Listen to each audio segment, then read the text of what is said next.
Shabbat Shalom at PJC. Good Shabbos. I hope everyone is well, enjoying some of the snow and the games and the sledding outside. Shabbat Parshat Mishpatim represents a major shift in how the Torah communicates with us. Mishpatim is talking about civil society. It's talking about how we interact with each other and how we treat each other. What is a Jewish society? How is a Jewish society supposed to treat its most vulnerable?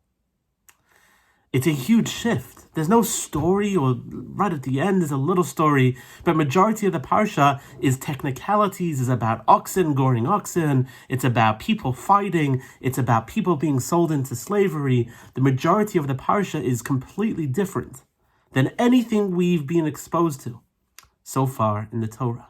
It's startling. We received the Torah in last week's parsha. And the first thing the Torah does is not talk about some highfalutin values and out there. The Torah gets into the weeds. The Torah gets into the specifics of what it means for society to live and be constructed within the context of the values that the Torah is teaching. And so when you begin that instruction, when you begin the discussion of Jewish society, I would expect, especially if you're focused on the weeds, I would expect the laws of what it takes to be a judge, the structure of a court system. I would expect anything that's very specific and concrete, something that's universal and applicable to all time. For that to be the point where the Torah begins, for that to be the introduction that the Torah offers to the laws of civil society as designed by the Torah. I would expect the Torah would begin with a comprehensive overview of these are the values that should define a Jewish society, and yet we know that's not where the Torah begins. The Torah begins with the laws of Eved Ivri, the laws of a Jewish slave, something that is so foreign to us, something that instinctually and appropriately we reject so profoundly.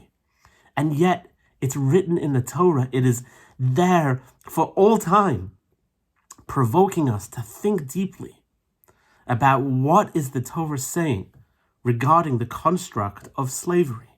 Something that modern society has rejected, thank God, essentially, absolutely, though there is still slavery in our world and we need to be informed and aware about the terrible impact of it. But certainly in the worlds that we live, this is something that has been rejected thoroughly. And yet the Torah demands that the primary engagement we have with civil society is the engagement with the construct of slavery. There are many things to consider, many items to reflect upon when you're reading the story of how someone becomes a slave and how a slave should be treated and what happens if a master hits the slave and what happens if the slave doesn't want to go free. There are many pieces to it, but one must never forget the way a Jewish person becomes a slave. One of two ways. Way number one is the person sells themselves into slavery. For whatever reason, whether it's a financial motivation, whether there are stresses, the person sells themselves into slavery. That's way number one. Way number two is a person steals something and can't pay back the value of that which is stolen. And since he can't pay it back, society says he has to pay his due. He has to go and sell himself into slavery so that he can pay the obligation he has to return financial compensation to the owner of the item that he stole.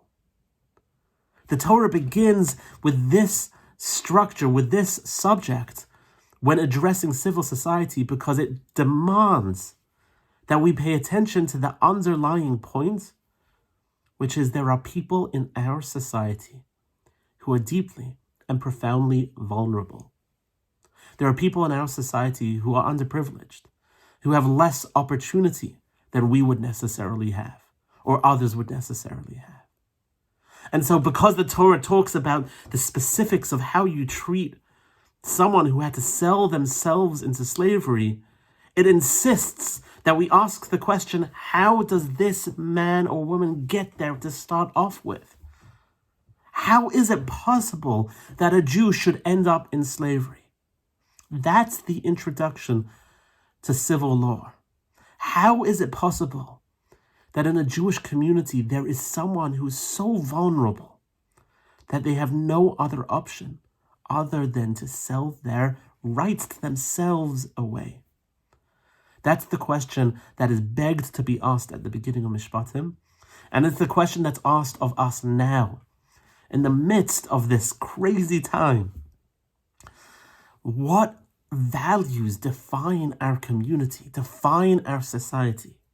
How aware are we of the privilege that we have and the underprivilege that others are living with?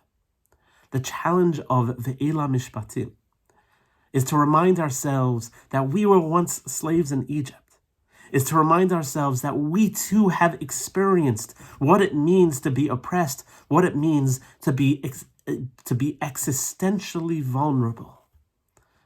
And if our memory is so short, if our memory is so temporary, if our memory is so short-term, that we can't create a society, a community that rejects the possibility that the vulnerable would have to sell themselves, then we got a long ways to go. Thank God, Baruch Hashem, 1,000 times over, we are in a place where slavery is not a reality in our immediate vicinity, in our immediate community. But there are still plenty who are vulnerable. There are still many who are struggling. And so the Torah insists, as you engage with the ideas about civil society, as you engage with ideas about what it means to build a community, you have to begin with thinking about the most vulnerable. Wishing everyone a Shabbat Shalom.